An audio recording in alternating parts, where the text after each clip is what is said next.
Buenas noches, Lick. Buenas noches, licenciado. Buenas noches, licenciado. Buenas noches, licenciado.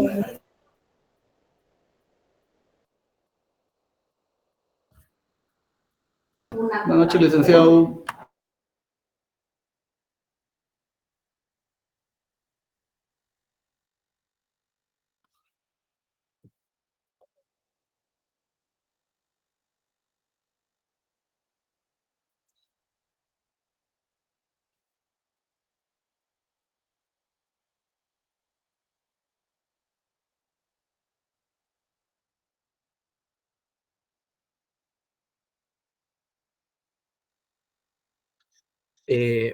Una pregunta, ¿quién es Rubén Olivares?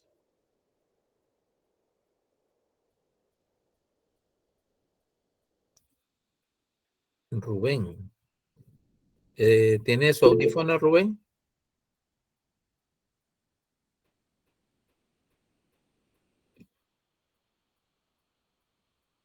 No tiene micrófono. Ok. Ok. ¿Usted sabía que usted tiene el nombre de un ex campeón mundial de boxeo mexicano? ¿Sí lo sabía, Rubén? Rubén el Púas Olivares. No recuerdo si era peso pluma o peso mosca. Bueno, no tiene nada que ver con el peso pluma que dice que canta, pero no creo que cante, ¿verdad? Pero ahorita que lo vi ahí, pues me llamó la atención su nombre. No por nada, pero ver especial Rubén Olivares, un gran campeón de México, ¿verdad? Obviamente no es de mi tiempo. Yo creo que no había nada cuando era campeón, pero sí sé de este personaje. Decían el Púas Olivares, pero tomaba mucho. Como siempre, las drogas, el alcohol, más que todo el alcohol y las mujeres, pues acabaron mucho con su carrera, ¿verdad? Pero viene al su nombre. Usted no, qué bueno, ¿no? Qué bueno que usted no es familia de don Rubén Olivares. Bueno, jóvenes, bienvenidos. Vamos a continuar hoy con nuestra exposición sobre la comunidad internacional. Vamos un poco lento, pero es que porque yo considero que es importante contextualizar y no solo teorizar sobre nuestro contenido. Y sí siento que cuando sí lo entendemos bien, pues sí se vuelve llamativo, ¿no? El contenido que estamos viendo, no solo como simples enunciados teóricos o doctrinarios, ¿verdad? Sino algo que entendamos, ¿no? Que comprendamos, que lo contextualicemos y, ¿por qué no decirlo? Que lo apliquemos a nuestro ejercicio intelectual. Y de esa manera, pues nosotros creo que vamos a tenerle un sabor distinto a un curso que quizás no sea tan llamativo, pero que sí tiene un contenido que, si lo sabemos apreciar, pues va a ser útil para nuestra carrera, para nuestro ejercicio profesional. Muy bien. ¿Dónde nos quedamos ayer, jóvenes? A ver quién me ayuda.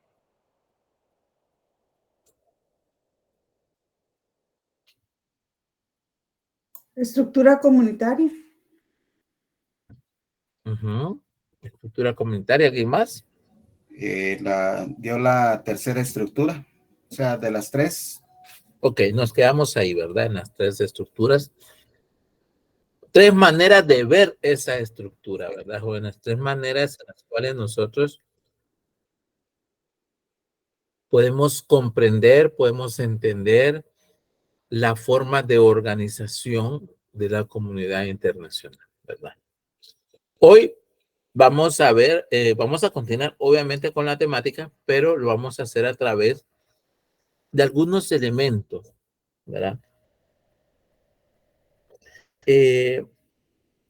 Una manera, aparte de lo que ya hablamos, ¿verdad? Otra manera de entender, comprender la estructura de la comunidad internacional es a través de algunos elementos, ¿verdad? Algunos elementos que son fundamentales, ¿verdad? Dentro de ella. Y a través de su conocimiento, uno ya puede entender la evolución, cómo se configura, porque tiene que ver con incluso asuntos históricos. Y pongan atención a estos elementos, porque estos elementos sí vienen en el primer examen parcial, ¿sí? O sea, o sí. Entonces, pongan mucha atención a lo que estamos viendo. Y los elementos es una pregunta que yo siempre hago en el primer parcial. Los elementos, y tomen nota, voy a hablar de los elementos de la estructura internacional. De eso, ese va a ser el tema que vamos a comenzar hoy. No lo voy a dar todo porque sí son varios elementos con varias explicaciones. Pero es importante que tomen nota y que ustedes los vayan entendiendo, y si no lo entienden, pues que ustedes lo vayan, ustedes pregunten, ¿verdad? Para eso es el curso, ¿verdad? Bueno, el primer elemento de la estructura internacional es la extensión espacial, ¿sí? La extensión espacial, ¿sí? Si quieren verlo así, es como cuando hablamos de la teoría del Estado y hablamos de los elementos del Estado. Hoy vamos a hablar de los elementos de la comunidad internacional o de la sociedad internacional, o como lo queramos ver, como lo queramos llamar, ¿sí? Y vamos a decir lo siguiente, que la sociedad internacional es una sociedad territorial, ¿sí? Así como un Estado no puede existir sin territorio, evidentemente la comunidad internacional no puede existir si no tiene un territorio. Es por eso que no resulta extraño que uno de los primeros elementos estructurales que se debe analizar en la sociedad internacional es el marco espacial en el que dicha sociedad se encuentra asentada, o sea, donde existe. El espacio territorial va condicionando nuestra manera de ver las cosas, nuestra manera de entender, incluso la misma cosmovisión que nosotros tenemos de la historia, la misma cosmovisión que nosotros tenemos del mundo como tal, de la historia, de la cultura, de la religión, de nuestro desarrollo social, tiene que ver con el espacio geográfico. Eso es natural, esto es normal. ¿Por qué? Porque, digamos, existen estudios, incluso estudios científicos, que dicen que los pueblos nórdicos, los pueblos donde la temperatura es un poco más fría, tienen un desarrollo, en su carácter y en su personalidad distinto a los países tropicales. Entiéndase, los países donde las temperaturas incluso llegan a ser mucho más altas. ¿Por qué es eso? Porque el aspecto territorial que conlleva, porque no solamente es el territorio, sino son los elementos que van inmersos dentro de la posición territorial, dentro del globo terráqueo, en el cual nosotros nos vamos a desarrollar. ¿Sí? ¿Qué quiere decir eso? Que eso va a tener un impacto, por ejemplo, países agropecuarios o agrícolas, países con tierras más fértiles que otros países, países con mucha densidad demográfica, países con menos densidad demográfica. Todo eso tiene una razón de ser y tiene un impacto dentro de la sociedad internacional. También vamos a seguir diciendo que el principal actor internacional, si yo les pregunto a ustedes, ¿quién es el principal actor o sujeto dentro de las relaciones internacionales? ¿Cuál sería su respuesta? El Estado, muy bien. El Estado. El Estado es el principal actor dentro del concierto internacional. Ahora bien, pero este se caracteriza en un proceso de sedentarización. ¿Ya? Es decir, el nacimiento de los estados, recuerden que aunque trajo muchísimos beneficios, también limitó severamente la migración de los pueblos, porque se demarcaron las fronteras de los estados de una forma nunca antes vista. ¿Ya?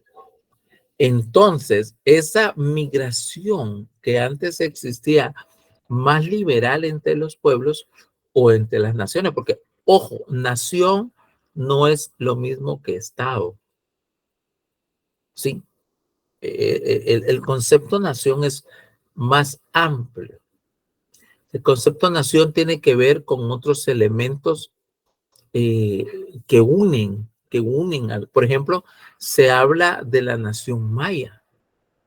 Y la nación maya se está hablando de todos aquellos descendientes de la raza maya a través de diversas bifurcaciones que no se extienden solamente en Guatemala, sino también en otras latitudes, como el sur de México y Guatemala. Entonces, ojo, no es lo mismo, no es lo mismo. Pero bueno, el punto es que el Estado, con su nacimiento, demarcó realmente una división estructural dentro de la sociedad internacional, en donde los conceptos como la soberanía comenzaron a tener un gran desarrollo para los intereses de las naciones. ¿Sí? Como consecuencia de esta sedentarización, o sea, el flujo migratorio entre los estados se vio limitado de forma muy severa y lo es todavía. O sea, si usted quiere viajar, por ejemplo, a Estados Unidos, obviamente sabemos lo complicado que es viajar a Estados Unidos. E incluso a veces para países tan cercanos como México. ¿O qué pasa si queremos viajar a otras latitudes, verdad? Como, ¿qué le digo? Francia o Inglaterra. O sea, ya no es lo mismo. O sea, hay una serie de pasos para poder viajar entre los estados. Hay lugares donde se requiere visa, lugares donde no se requiere visa. Y también sobre eso, pues obviamente existe otro tipo de situaciones como es la comunidad internacional, visto como la regionalización, que es algo que también nosotros ya hablamos en la clase anterior, ¿verdad?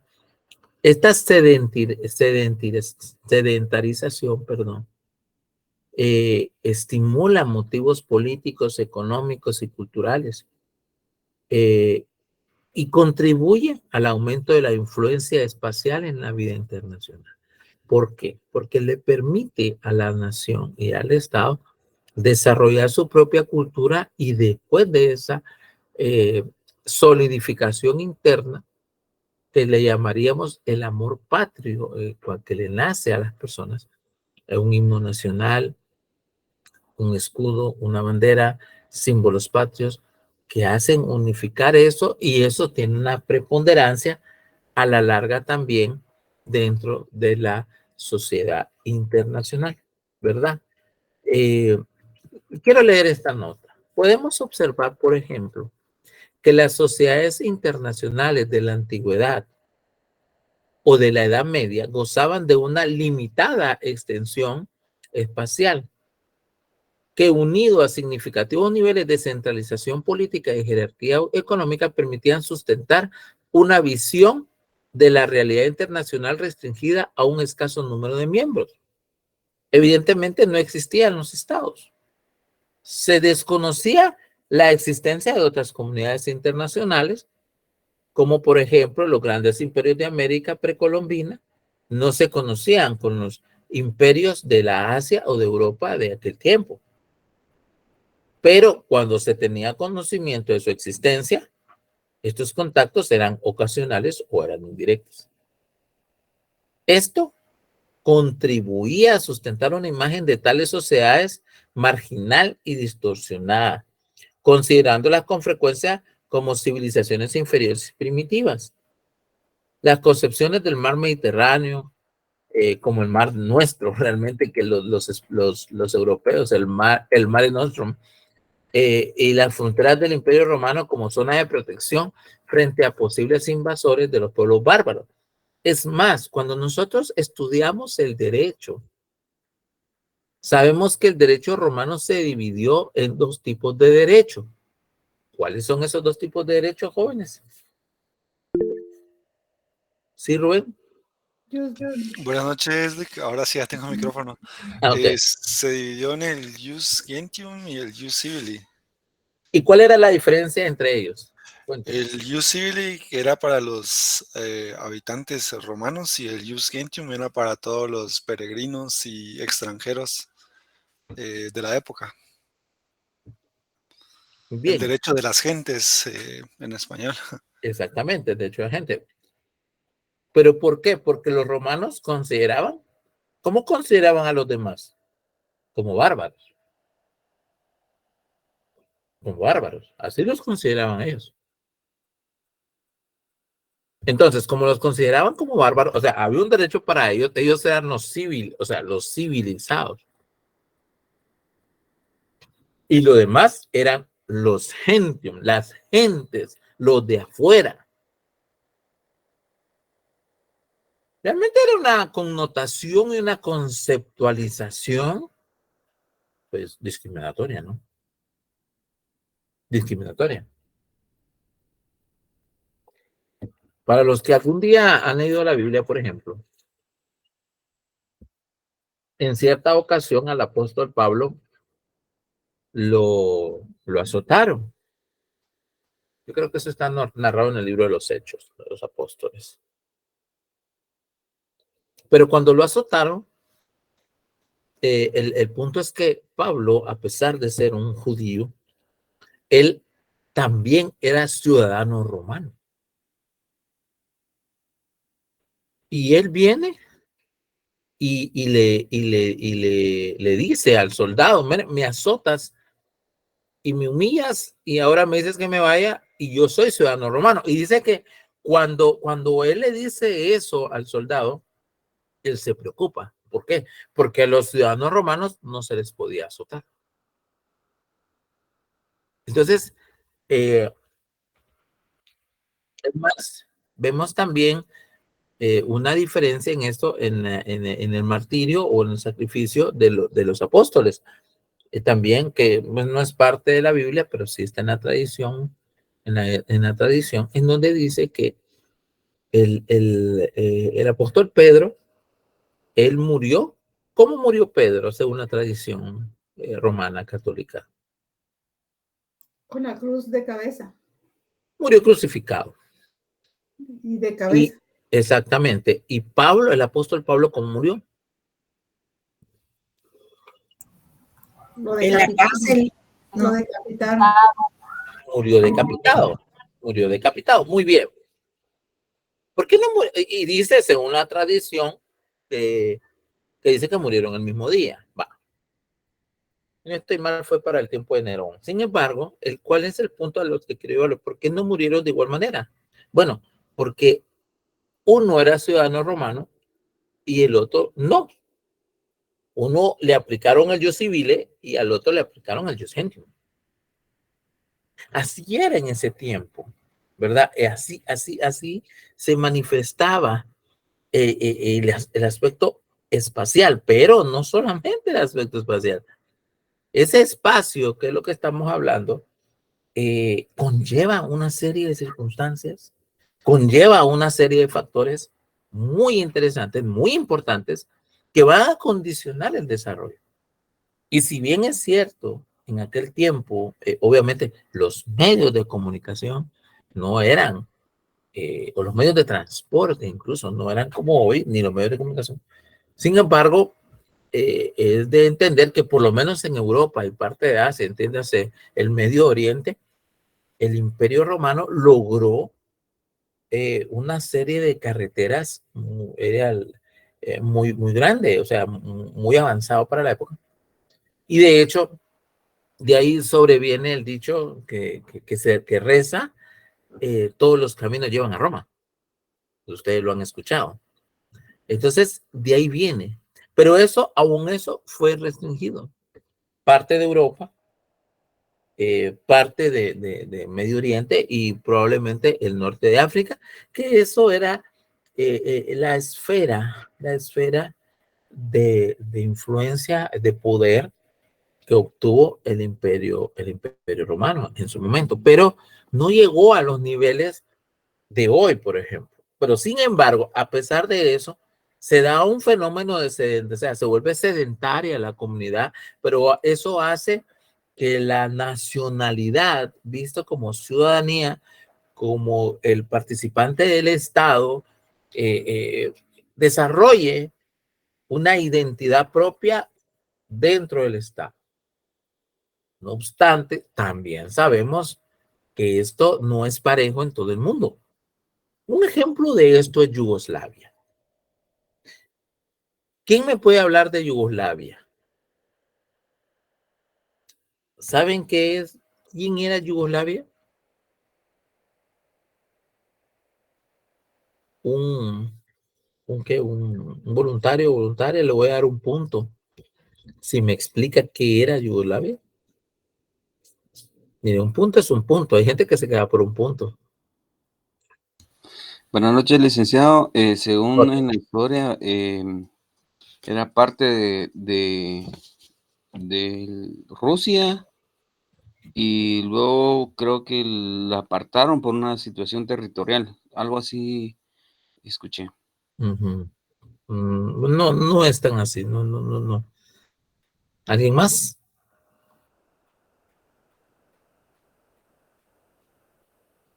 Nadie. Sí, Rubén.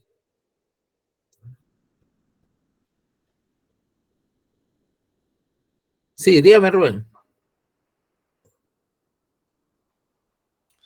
Perdón. Este no era el país socialista que al momento de que se desintegró surgieron los países como Croacia y creo que Serbia y Montenegro. Ajá. Solo eso tengo de idea de lo que es ese país Muy que bien. recuerdo haber leído.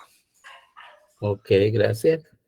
Bueno, Yugoslavia era un país comunista, unido después de la Primera Guerra Mundial realmente, pero en una unión nada homogénea, al contrario, heterogénea, entre varias naciones, llamémoslo de esa manera. Nace Yugoslavia, se constituye en una potencia del bloque socialista. De hecho, el ejército yugoslavio era un ejército muy poderoso.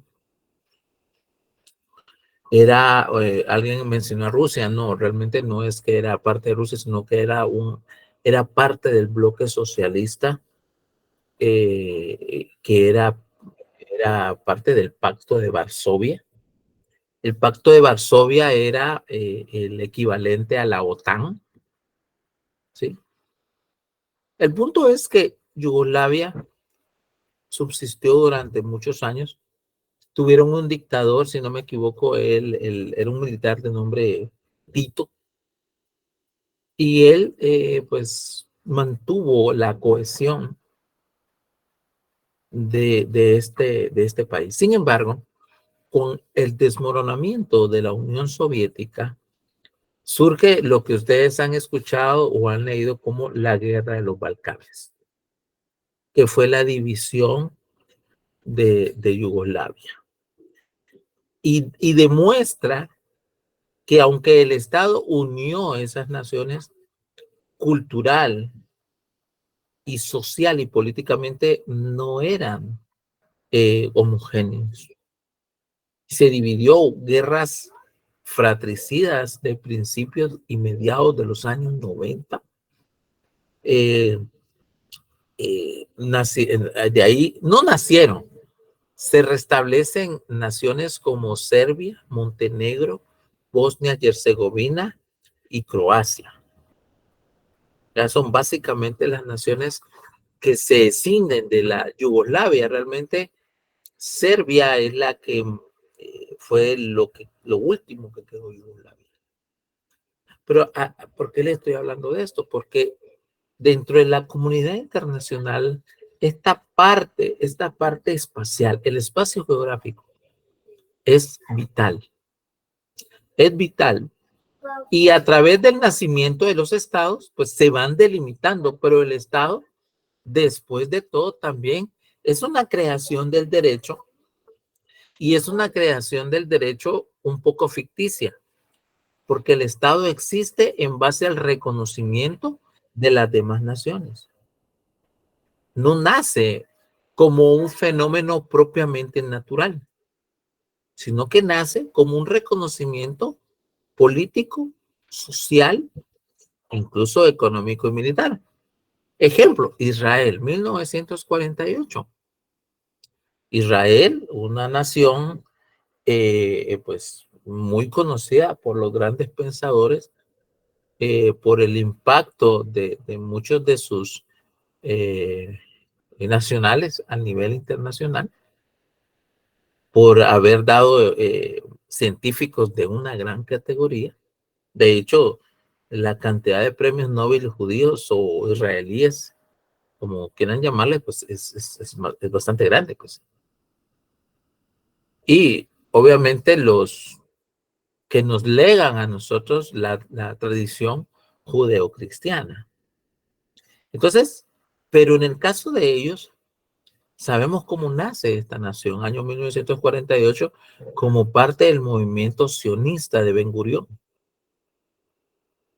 Ellos eran una nación, eran un pueblo, una lengua, pero no tenían tierra, no tenían el aspecto espacial. Y obviamente hay toda un problema, hay todo una controversia con relación a esta nación también. Que estoy viendo si les dejo el trabajo con relación a esta nación, pero todavía no estoy seguro. Ya la otra semana yo les voy a dar las directrices y el tema del trabajo para el segundo parcial. Pero, ¿a dónde lo llevo yo? A esa importancia de la extensión espacial dentro de la comunidad internacional. La comunidad internacional se basa en precisamente una extensión territorial de todos, pero también de estados individuales. Un estado sin territorio no es estado. ¿Sí? ¿Quedamos claros ahí? ¿Estamos claros ahí, jóvenes? Sí, licenciado, prácticamente sería como que no existiera, ¿verdad? Exactamente. Fíjense que... Así, sí, perdón. Y por ejemplo, ya que pone el tema de Israel, ellos, bueno, países que reconocen su capital, que es Jerusalén, únicamente es Estados Unidos y Guatemala. Acá, tocando el tema de internacional privado, ¿cómo es que se toma en cuenta la extensión espacial de un país a través de esto? De que, pues, únicamente 2 países reconocen a Jerusalén como la capital de Israel. Okay, pero ese es un asunto más político y de relaciones diplomáticas. ¿Por qué? Porque, digamos, no está en discusión la existencia del Estado, sino la denominación de la capital de este Estado, que no es lo mismo. ¿Sí? Por ejemplo, existe Taiwán y Taiwán es reconocido por una serie de países como Estado y otra serie de países no. Ahí es un poco más difícil porque el reconocimiento del país no existe. El reconocimiento del Estado no existe. China, por ejemplo, considera a Taiwán como una provincia renegada. Ese es el concepto que utilizan. Provincia renegada. O sea, no es un país, es una provincia que está peleando con nosotros. O sea, lo digo coloquialmente. ¿Sí? Ahora, en el tema que usted me dice, es un tema político, es un tema de diplomacia. ¿Cómo reconozco yo a Jerusalén como capital de Israel en este caso? Estados Unidos lo que hace y Guatemala hacen es trasladar su embajada de Tel Aviv, que es la capital reconocida por la inmensidad de naciones del mundo o de estados del mundo, y lo que hace es, pues, decir, bueno, es una forma de reconocer precisamente la capital, ¿sí? Pero viene Estados Unidos y viene el mismo Estado de Israel y Estado de Israel dice, no, la capital de Israel es Jerusalén, no es Tel Aviv, es Jerusalén. Como un esfuerzo de convencer a su propia gente y a los demás estados del control y de la soberanía que ellos pretenden sobre esa ciudad. El problema es que esa ciudad, el problema es que esa ciudad es un nudo tan sensible para tantos millones de personas que tomar una decisión a la ligera, pues es casi imposible. Ya, sabemos que es el centro de las religiones monoteístas del mundo. Entiéndase el cristianismo y el islamismo, que sabemos que son las religiones monoteístas del mundo, porque si hablamos de la India o si hablamos de Japón, sabemos que no hay monoteísmo, sino que hay una creencia en muchos, hay politeísmo. Entonces, lo que convierte a Jerusalén en tan especial es eso. Entonces, de ahí viene la controversia que de la religión pasa a la política, pasa a lo social, a lo económico, a lo militar. Jorge levantó la mano, luego Gloria. Sí, licenciado, retrayendo en el sentido del tema de Israel, pues según yo he estado leyendo y escuchando, pues prácticamente nosotros tenemos el voto que le dio sentido a crear un nuevo estado y un nuevo país, se podría decir, ¿verdad? Para poder ellos ya estar establecidos como un país de Israel, ¿verdad? Entonces, de ahí deviene que nos tienen mucho aprecio, se podría decir, y que también se podría llevar políticamente. Yo creo que es más políticamente que lo demás, ¿verdad? Sí, hay un toque especial. Usted mencionó algo, un toque especial, y es interesante cómo cambian los tiempos, pero eso lo voy a comentar después, pero sí tiene mucha razón. Estamos hablando del año 48, creo que fue en mayo del 48, donde se dio la decisión se sometió a aprobación de la Organización de las Naciones Unidas si se aprobaba el nacimiento o el reconocimiento del Estado de Israel, y fue una sesión muy reñida en la cual el voto que pues le dio y hizo que la balanza se inclinara hacia el reconocimiento de la comunidad internacional fue el voto de Guatemala, ¿verdad? Interesantemente, bajo el gobierno de Arévalo Bermejo, ¿verdad? Sí, Gloria, levantó la mano. Luego Jennifer. Yo no sé si usted sabe la historia de la escalera que está en una de las iglesias de Jerusalén. Yo creo que no la pudieron mover precisamente por un conflicto de toma de decisiones, que no sabía quién iba a dominar en esta situación, y la escalera es inmovible. De hecho, creo que ahí se quedó como, así le dicen, la escalera inmovible, porque nunca pudieron decidir quién tenía como la capacidad de decisión.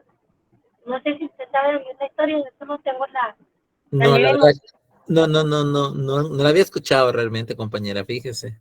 La voy a investigar y la próxima vez se la comento, porque sí creo que fue un conflicto precisamente de eso, que estaban tomando las decisiones, no se pusieron de acuerdo y estaban haciendo unas reparaciones y ya nadie podía mover la escalera. Fue bien, o sea, tengo la noción. La próxima Claro, vez lo voy a... perfecto. Sí, excelente, compañera. Excelente, excelente. Nos recuerda para la próxima. Sí, Jennifer.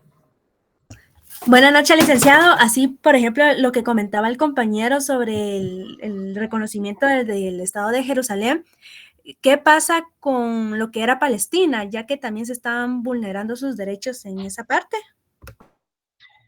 El tema, ese tema, con el perdón de todos, es tan escabroso, tan complicado, tiene tantas facetas, tantas caras, que es muy difícil tratar de ser objetivo. Y le digo que, mire pues, ¿cuál es el problema cuando hablamos de Israel? Y vamos a hacer, y quiero ser muy honesto con ustedes, que los cristianos, especialmente los cristianos protestantes, siempre se van a inclinar con Israel. Siempre. Por cuestiones bíblicas, teológicas. Todos los creyentes se van a inclinar. Entonces, ellos no van a ver los errores, no van a ver, o no vamos, yo soy creyente, soy cristiano, no vamos a ver quizás aquellos crímenes, ¿sí? que el Estado judío puede cometer. Pero está la otra cara de la moneda. Dejemos, si son cristianos o no, los antiamericanos, los antiimperialistas. Entiéndanse la izquierda. No, es que es un Estado sionista, lo hacen desde un punto de vista peyorativo, un Estado sionista, un Estado imperialista, un Estado agresor, un Estado, pero olvidan todos los beneficios que el Estado de Israel provee. Por ejemplo, los palestinos viven del trabajo de los judíos. O sea, si el judío no le da trabajo al palestino, simplemente el palestino no tiene trabajo. ¿Sí? Entonces, por eso es que es tan complicado. Fíjense que el año pasado me pasó algo. Yo di esta investigación, dejé este trabajo y tuve un problema. Y tuve un problema porque un compañero, o sea, yo respeto todos los puntos de vista, pero un compañero saben cuál fue una de sus conclusiones y tal vez algunos se van a reír, otros van a decir, ¿será cierto? Y entre sus conclusiones me decía, la única conclusión es que ellos se maten entre ellos. Que se maten entre ellos porque ellos nunca se van a poner de acuerdo y sería lo mejor. Que le caiga una bomba y se mueran todos. Y cuando yo leo eso en el trabajo, yo literalmente le puse casi 0. Porque yo como abogado, ¿cómo voy a pensar que todos se maten? Entonces mejor tirémonos una bomba atómica y así acabamos los problemas del mundo, ¿no creen ustedes? Y él me alegó a mí. Y él me alegó y en la clase yo le dije, yo no lo mencioné, pero es un compañero puso eso y levantó la mano. Y él me dijo, fui yo. Lo que pasa es que usted no está de acuerdo, ¿no? Hay muchas personas, compañeros, en sus conclusiones decían que hay vulneración y se respeta y su trabajo pues estaba completo, pero con él sí tuve el problema. Porque yo en mi mente, ¿cómo voy a pensar yo que la solución es que se maten entre ellos? Eso, o sea, un ser pensante no puede dar ese tipo de... Yo le dije, miren, vaya a defender una tesis, dígale eso y le van a poner 0 en su tesis. ¿Me entienden? Entonces, es muy complejo, compañera, y no creamos todo lo que dicen los medios. El árabe, el palestino realmente es un árabe. Eso debemos de comprenderlo.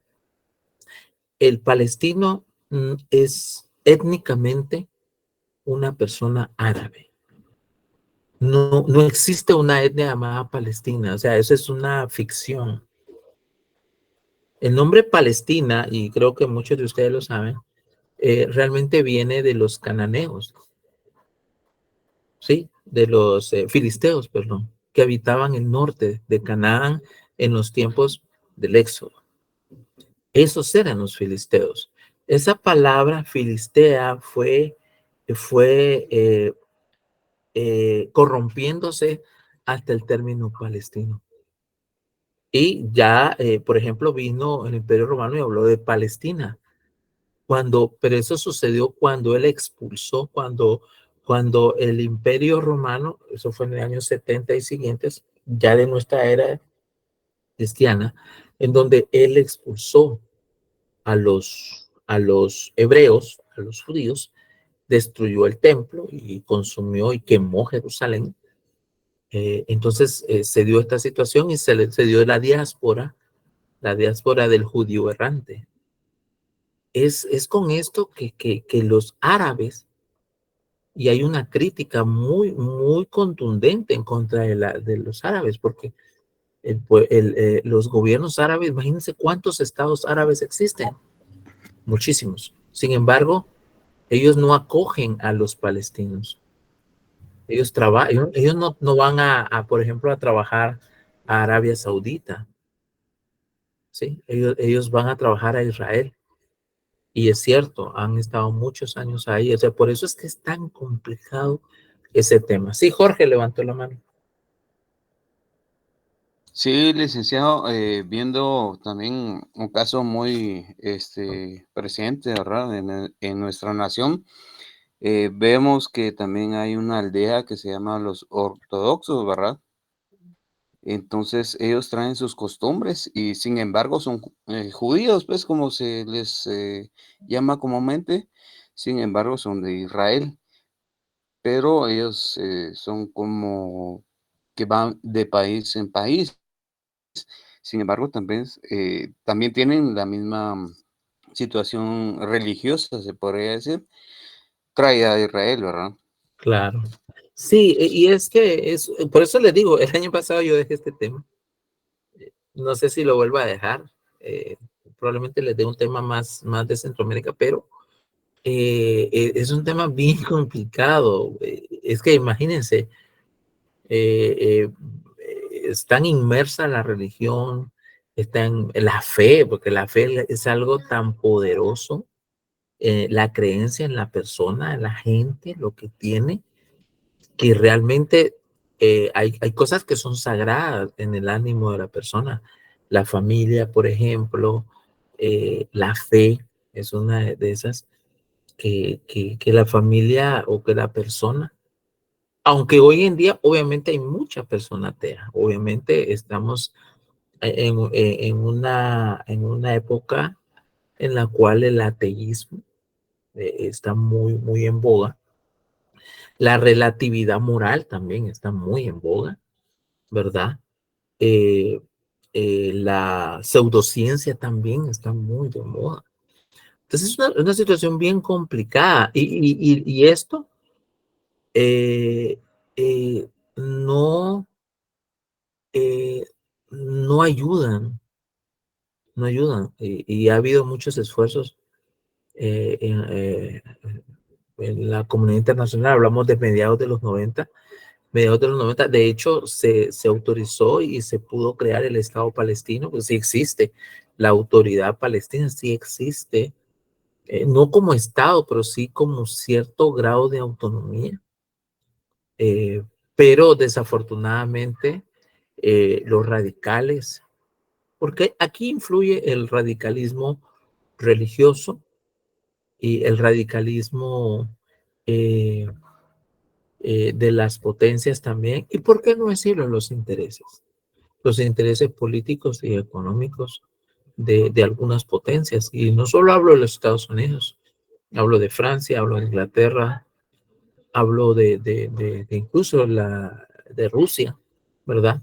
Que no quiere perder hegemonía, e incluso hoy por hoy también de China. Entonces, es bien complicado, Juan, es bien complicado, en donde creo que ningún catedrático va a dar una respuesta así contundente, porque es tan subjetivo que se deja al libre criterio del alumno, del exponente o del participante. Pero eso sí, nuestras ponencias deben de estar sustentadas con hechos y con un mediano conocimiento de lo que se está hablando, ¿verdad?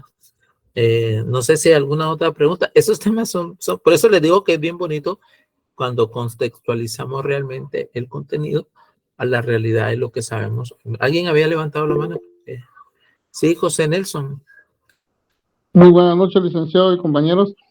Pero lo que se habla de que es Palestina también es lo que se dividió como Cisjordania, ¿verdad? Así es. Y Está la Cisjordania y la Franja de Transjordania. Gaza. Así es. Ah, Así o es, sea, pero compañero. sigue siendo siempre la misma, como decirlo así, el Estado palestino. Exactamente, sí. Tiene que ver con el Estado palestino, pero no un Estado, sino como una región autónoma, llamémoslo de esa manera, ¿verdad? Se le dotó de cierta autonomía. Eso fue fruto imagínense, fue fruto de los acuerdos de Camp David. Hablamos, si no estoy mal, del año 1995, estamos hablando de casi 30 años. Y lo firmó Yasser Arafat en Camp David, en Estados Unidos, y Yitzhak Rabin. Y años después a Rabin lo mataron, al primer ministro hebreo, israelita. Ellos ganaron el premio Nobel de la Paz, creo que es 1995.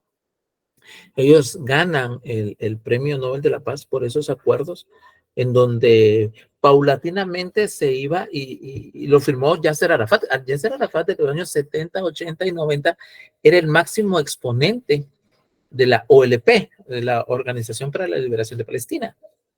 Y este personaje, bueno, él ya murió también, lo pueden investigar ahí, él siempre salía con un turbante así moteado. Así es, así es. ¿Verdad? Sí, así es, pues. Y él era aliado por ejemplo, de Fidel Castro, de la Revolución Sandinista, todo el izquierdismo estaba ahí, pero él se moderó, incluso ya después, él se moderó.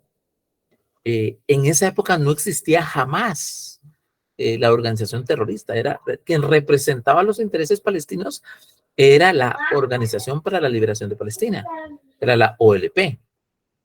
Es la OLP la que se sienta a negociar con el Estado hebreo. Llegan a acuerdos y hacen un marco, pero el extremismo de ambos lados, extremismos de Palestina, de los árabes de este lado, y el extremismo derechista de Israel. ¿Y qué pasa? Bueno, asesinan al primer ministro, a Rabin, y no el primer asesinato, también me recuerdo del asesinato de Nasser en Egipto, porque el primer estado el primer pueblo o la primer estado árabe que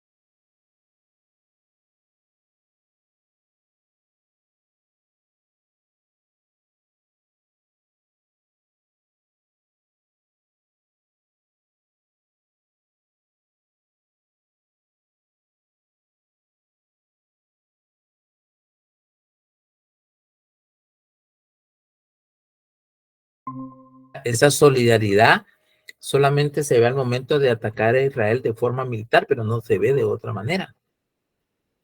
Israel ha pecado, ha sido un opresor injustificado en algunos momentos. Pero también no se puede dejar de decir que es quienes sustentan realmente a la mayoría de familias palestinas. Si Israel no le da trabajo a un palestino, el palestino no puede ir a otro lado. Pero entonces si va a Egipto, va a un país que con mucha diferencia. ¿Qué les quiero decir? Se lo pongo de esta manera. Un hondureño o un guatemalteco, ¿por qué se van a Estados Unidos? Porque ahí van a andar bien, van a cambiar de estilo de vida. Un hondureño no va a venir a Guatemala a tratar de hacer eso, aunque claro, hay casos que sí pasa, o viceversa. Pero ¿cuál es la regla? La regla es ir a un país más desarrollado para ahí tener medios mejores de subsistencia. Y eso es lo que pasa con el pueblo árabe, el pueblo palestino. Y no pasa con viajar a Irak, no pasa con viajar a Siria, no, a Jordania, a Arabia, a pesar de ser países muy ricos en petróleo, sin embargo no. ¿Pero por qué es? Porque la estructura económico-social de esos países no les permite el desarrollo que sí les puede permitir el Estado hebreo. O sea, es bien complicado, es bien complicado. A veces CNN o las noticias internacionales nos dan una parte, pero no nos dan las dos caras de la moneda de la forma adecuada. Sí, José, no sé quién. Sí, licenciado, prácticamente serían los aliados, ¿verdad? Con quien ellos están y se tienen el poder para poder realizar dichas situaciones. Eso es en el punto de nacionalidades. Y segundo, pues en diferentes partes de los países también existe la piratería todavía, ¿verdad? Uh-huh. Y son mercancías grandes, pues, que se dan. Claro. Para Sí. poder financiarse y seguir en un estado de corrupción, se podría decir. Sí, por eso le decía que hay tantos, por ejemplo, la industria armamentista, eso es otro elemento. Las armas se hacen y se venden, pero cuando hay paz no se venden las armas. ¿Qué necesita el vendedor de armas? ¿Qué necesita? Un Crear comprador. guerras, ¿Guerra? Si no hay guerra, crearla. exacto, ahí viene. O sea, por eso les digo, es tan complicado que no podemos también como que romantizar el tema, ¿verdad? Aunque el tema sí da para eso. Pero me gusta que al hacer este análisis, ustedes se hayan motivado para que hablemos de esto, porque esto es derecho internacional público.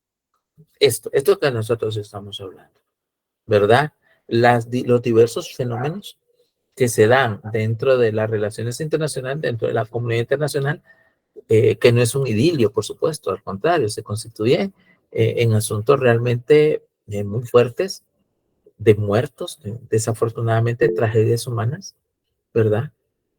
En donde pues lamentablemente nosotros como humanidad no hemos llegado a un desarrollo lo suficientemente civilizado, ¿verdad? Como para decir, bueno, podemos pasar a un nivel de desarrollo. Tenemos muchas cosas buenas, pero el principal escollo, que es la solidaridad y el respeto y otros valores fundamentales, esos todavía no los hemos logrado alcanzar. A veces ni como individuos, a veces ni como sociedades en pequeñas, ni como colonia. No lo hemos logrado alcanzar ahí, pues tampoco. Y eso se manifiesta en la comunidad internacional, en donde pues no se logra la coexistencia pacífica, el respeto, el decir, bueno, tú tienes tu mezquita, yo tengo mi templo y yo tengo mi iglesia. Podemos coexistir en la misma cuadra porque tenemos que pelear, pero eso no se acepta. Eso no se acepta. Unos dicen, por ejemplo, imagínense para un hebreo, yo he leído muchas historias, muchos libros sobre esta situación, y dice que los soldados en el año 67, en la guerra del Yom Kippur, la guerra de los 6 días, que es cuando ellos logran tomar Jerusalén. Fíjense que ellos dicen, bueno, lloraron muchos soldados cuando ellos llegan al muro de los lamentos, que el muro de los lamentos no es nada más ni nada menos un muro antiquísimo, lo único que quedó de la antigua ciudad de Jerusalén. Y decía, es la ciudad de mis padres, es la ciudad de mis antepasados, donde estaba la ciudadela de David, donde bueno, ellos no hablan de Cristo, o sea, el Cristo no les interesa, le interesa Abraham, Isaac, Jacob, o sea, los patriarcas, los profetas del Antiguo Testamento, a ellos no les interesa Cristo. Pero allí, en ese lugar, también una fe cristiana que nace después de la muerte y resurrección de Cristo, pues dice, bueno, aquí vivió mi Señor, aquí murió, está el Calvario, está el Gólgota, está el jardín donde él lloró, aquí está la tumba donde él fue sepultado y luego se levantó. Entonces, la religión, ¿verdad? La fe dice, no, eso no es un lugar cualquiera. Aquí caminó, y para los protestantes de esa manera, los católicos dicen, no, es que aquí la Virgen María y la divina o la Sagrada Familia que estuvo, o sea, imagínense. Y sobre eso viene una religión más noble, que estamos hablando del siglo V en adelante, y construye una mezquita, la mezquita de Omar. Y dice, no, es que de aquí Mahoma subió al cielo. Y como nosotros somos la religión verdadera, la fe verdadera, no vamos a permitir que nadie impío toque esta tierra. Imagínense. Y si a estos tres les damos poder, les damos armas y le damos la capacidad de pelear, ¿qué tenemos? Un cóctel para destruir el mundo, si fuese el caso. Ese es el punto. Ese es el problema. Imagínense un pedacito de tierra, una ciudad tan chiquita, porque la vieja Jerusalén es muy pequeña, pero allí es un polvorín. Un polvorín. Sí, Jorge. Sí, por ejemplo, en la India, pues ponen como Dios a una vaca, pues. Exacto. Sí, por su politeísmo, ¿verdad? Ajá, va. Y volvemos a El Salvador, que es el árbol nacional es, no me recuerdo bien el nombre, pero es un, ¿qué? La planta Isote. nacional de Ajá. La flor de isote. La flor de isote. Ajá.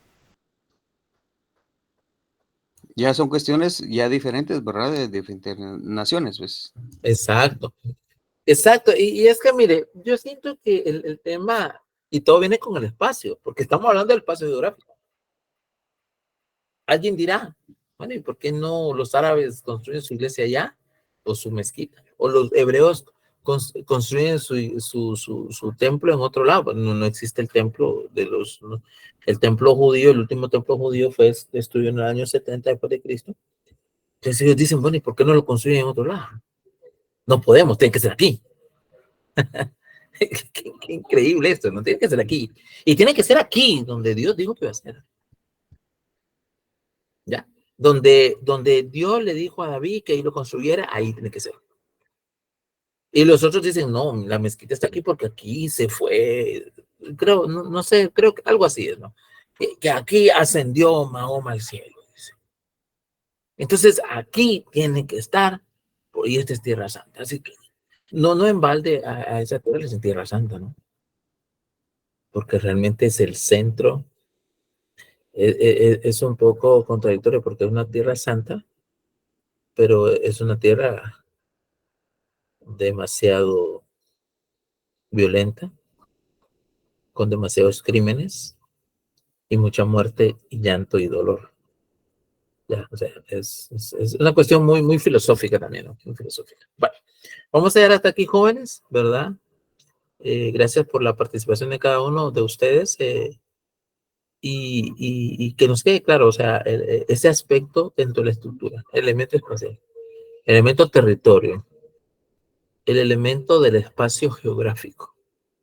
Hay conceptos que, por ejemplo, hablan de la geopolítica, o la geoeconomía. Tiene que ver con todo eso. Pero el punto de partida es ese espacio geográfico, es ese espacio en el cual nosotros le llamamos casa, ¿verdad? Es el que nosotros le llamamos hogar incluso, en el cual los estados también tienen su propio vaivén. Bueno, ahí terminamos, jóvenes. No sé si hay alguna pregunta para finalizar. Feliz noche, Lee, gracias. Buenas noches. Pasen una feliz Buenas noches, licenciado, gracias. Buenas noches, licenciado. Feliz noche, Lic. Feliz noche, licenciado. Feliz noche, feliz fin de semana. Igualmente, feliz noche. Feliz noche, licenciado. Feliz noche.